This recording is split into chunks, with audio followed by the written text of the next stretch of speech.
I feel like I went through like 3 different, first at the beginning of the season when I found out I was going to die, then when I found out it was happening in episode 17, and then watching it. So I had 3 different like Renee deaths that I had to suffer through.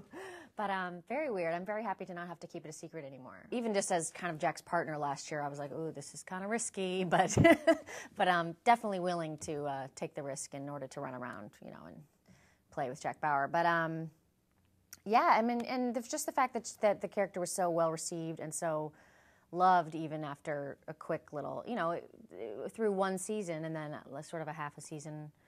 Because a lot of the big deaths are the things that you kind of remember from 24 year.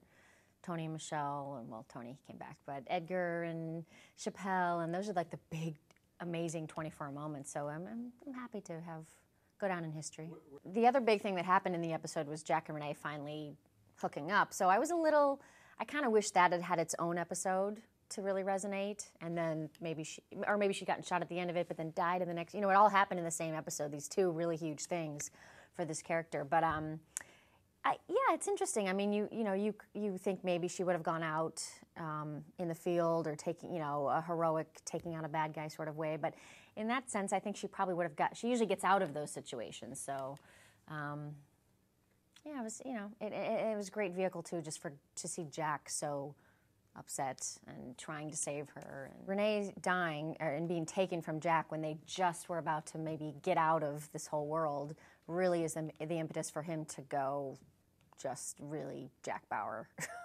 You know, he really goes out and sort of takes care of things as far as avenging her death and all the other deaths and things that happened on this horrible day. But I think the fans will be happy. I mean, a lot of people are so upset that she died, but they'll be happy to see how it makes Jack Bauer for the last 6 hours. He really goes to a deep, dark place that, I mean, honestly, people love when Jack Bauer goes to that kind of place. They've always said once the series itself was over, they would then move on to a movie. So I think they've been itching to kind of get to the movie. And I know they wanted to go out on a high note. I mean, 8 seasons, 9 years is a long run for a show, and so I think they were happy to go out on a high note, even though I think they could have had another year or 2 in them. But having the 24 movie to go on to is a good little perk.